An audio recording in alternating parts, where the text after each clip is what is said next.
bonsoir, bienvenue dans le CSP Time numéro 19 avec le troisième quart-temps. Le troisième quart-temps qui est celui du débat, un débat que nous allons mener avec Mathieu Marot, le spécialiste du basket au Populaire du Centre, et Pascal Ratino, le rédacteur en chef du Populaire du Centre. Merci Pascal d'être parmi nous. Eh ben, merci de m'avoir invité.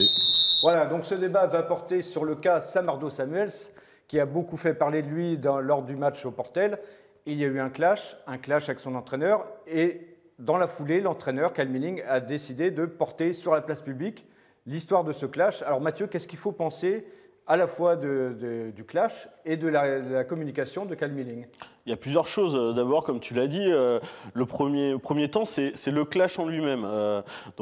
Clash que Kyle Milling nous a expliqué après, ce qui se passe, ses premiers temps morts. Le CSP a pris l'eau au Portel, il est à la 6e minute, il se retrouve à 10 points, temps mort de Kyle Milling. Kyle Milling dit à son joueur, à Samardo Samuels, de défendre un peu. Là, Samardo Samuels l'invite à aller se faire... Voilà, je vous laisse deviner la suite. Du coup, on le revoit plus sur le terrain. Donc forcément, bon, c'est des choses qu'on ne peut pas cautionner, que ce soit nous, que ce soit le coach. Aucun coach n'aime se faire insulter.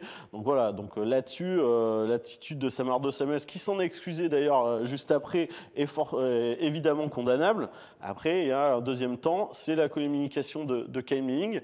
Pourquoi il agit de la sorte? Et ça, c'est une autre question qu'on va évoquer, j'imagine, tout de suite. Oui, d'habitude, ce genre d'histoire, ça reste dans le vestiaire, Pascal.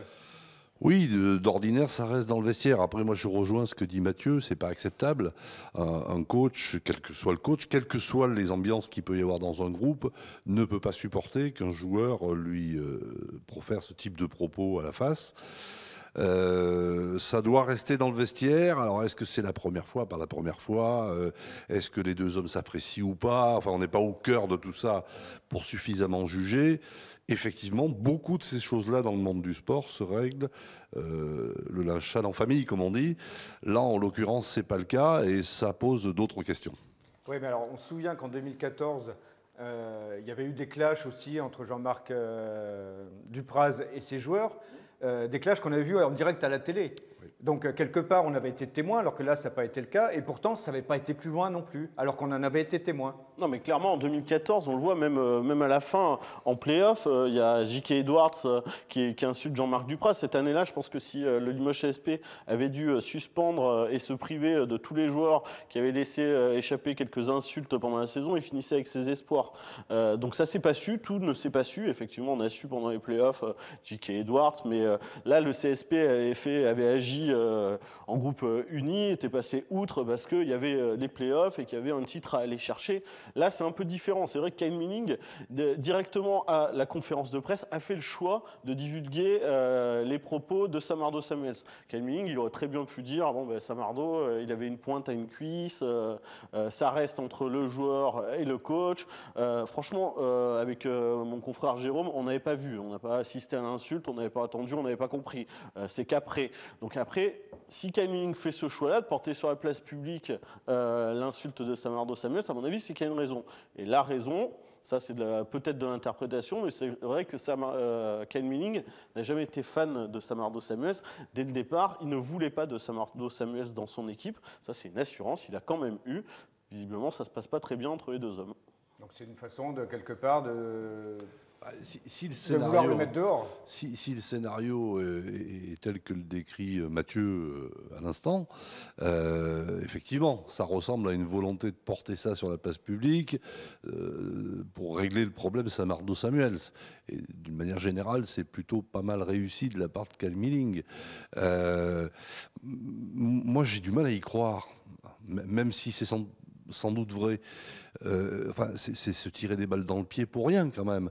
On démarre une saison avec un joueur un peu imposé par qui, je sais pas, le public qui a beaucoup demandé, la CSP Nation, comme le club le répète souvent. Enfin, c'est pas le public qui fait des choix de tel et tel joueur à une intersaison.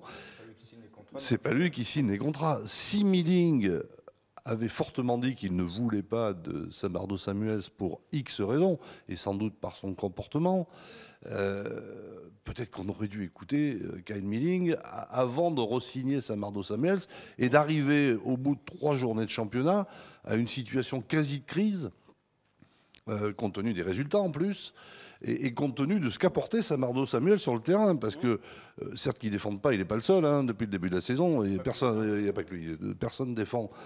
Mais il avait un capital points et un capital rebond très important qu'on ne va pas retrouver tout de suite.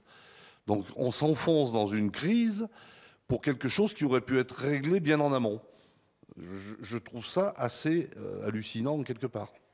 Le problème, Pascal l'a évoqué, c'est quand même la valeur du joueur. On sait que c'est un joueur qui est amené à dominer la Jeep Elite. Et là, au bout de 3 journées, on dit salut, au revoir. Ah, mais c'est clairement se tirer une balle dans le pied. Depuis le début de la saison, qu'on aime ou qu'on n'aime pas, et à Limoges on aime plutôt, Samardo Samuels, il est quasiment irréprochable, du moins en attaque. C'est vrai qu'en défense, il ne défend pas trop. Comme l'a dit Pascal, oui, c'est un joueur NBA. C'est un joueur NBA. Ouais. Donc, seulement 29 ans.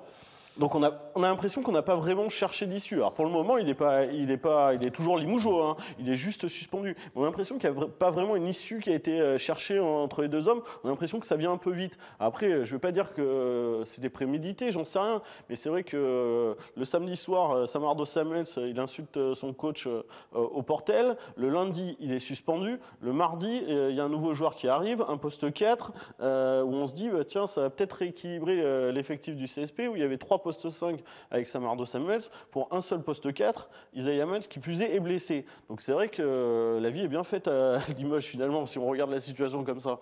Alors, on rééquilibre l'équipe avec l'arrivée de Damien Inglis, tu l'as dit Mathieu, mais on perd quand même le joueur majeur de la raquette. Ah, mais clairement, si on le perd. Est-ce qu'on renforce l'équipe, on la rééquilibre, est-ce qu'on la renforce ? Je ne sais pas, moi je ne connais pas suffisamment ce que peut amener Damien Inglis. On me dit que c'est vraiment un bon joueur, hein. Lui aussi est passé par la NBA. Pour autant, je ne pense pas qu'il ait le volume et l'expérience qu'a un Samardo Samuels. Le fait que ça faisait également presque un an qu'il était dans l'effectif, si on compte ce début de saison et la partie qu'il a jouée la saison dernière. Non, je pense qu'effectivement, on ne se renforce pas à un moment où l'équipe a du mal. Alors après, tout ça n'excuse pas le départ. Hein. Samuels, on le savait joueur à problème, bah, il s'avère que voilà, il y a problème. Peut-être, moi je le redis, peut-être qu'il fallait s'en rendre compte avant et pas prendre ce risque-là au moment où on était en train de construire une équipe qui est quand même plutôt faite pour jouer plutôt les premiers rôles. Et ce début de crise, alors que l'automne commence juste, est quand même bien embêtante. Est-ce qu'on a sous-estimé la personnalité de Samardo Samuels ? On l'a eu on l'a eu pendant 3 mois et demi, 4 mois. Ça s'est super bien passé, sympa avec tout le monde. Et là, bing, au bout de 3 journées, paf, on est en train de se rendre compte que le joueur qui est arrivé l'année dernière, sur lequel on avait mis des doutes, hein, puisqu'on savait que ses dernières expériences ne s'étaient pas forcément bien passées. Est-ce qu'on a mésestimé sa personnalité ? Est-ce que tu crois vraiment que si Kyle Manning, pendant tout l'été, il a refusé Samardo Samuels, c'est que justement il avait sous-estimé sa personnalité ? Moi, je pense pas. Kyle Manning, sans doute pas, mais le club. Et le club, peut-être qu'après, c'était un joli coup pour les supporters. Tout le monde adore Samardo Samuels. Et c'est un super joueur. Moi, le premier, j'adore Samardo Samuels. Je le trouve très sympa. Après, je ne fais pas les entraînements avec lui. Je ne sais pas comment il travaille. Mais on savait que Samardo Samuels était un joueur potentiellement qui peut poser quelques problèmes. Après, des joueurs comme ça, on aime ou on n'aime pas. Mais s'il posait aucun problème, Samardo Samuels, clairement, il ne serait pas à Limoges aujourd'hui. Hein. Il serait toujours en Euroleague. Et voilà, donc on accepte. Aujourd'hui, la vérité, c'est qu'on se tire une balle dans le pied parce que Samardo Samuels, quoi qu'on en dise, ça reste un super joueur. À travers les divers commentaires qui peuvent être faits sur les réseaux sociaux ou autres, j'ai lu une comparaison, celle de Mario Balotelli, joueur également à problème, où ça n'a pas fonctionné dans la plupart des grands clubs, à Milan, à City et autres. À Nice, ça se passe pas trop mal.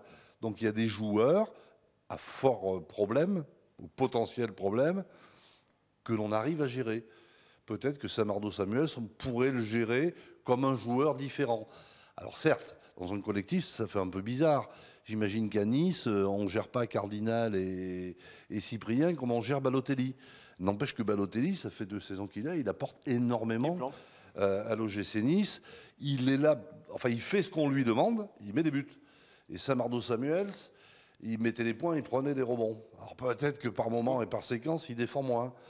Et peut-être que Samardo Samuels, sur toute une saison, il pourrait nous apporter. C'était un risque calculé, c'était le risque de Olivier Bourguin.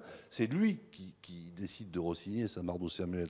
Ce risque-là, il l'avait pris et il fallait peut-être le prendre. Il avait raison dans une gestion différente d'un autre joueur. On ne gère pas Samuels comme on gère Mamgeïté ou Ward. Messieurs, on arrive à la fin de ce quart-temps. Pour finir, Samardo Samuels, puisqu'il est toujours Limougeot aujourd'hui, on le garde ou on ne le garde pas? Ah, moi je le garde, Samardo Samuels, ça me paraît très compliqué, mais moi je le garde 100 fois. Je ne connais pas les besoins de la masse salariale, enfin les difficultés de la masse salariale du Limoges CSP, puisque Inglis viendrait en plus. Mais on ne va pas se priver d'avoir et Inglis et Samuels. On veut courir 2 tableaux, l'Eurocoupe, le championnat. On n'est jamais trop nombreux pour s'amuser. Voilà, c'est le mot de la fin. Merci Pascal, merci Mathieu. Rendez-vous maintenant pour le 4e quart-temps. Ce sera le débrief du premier match d'Eurocup face au CD Vita Zagreb. Salut, au revoir.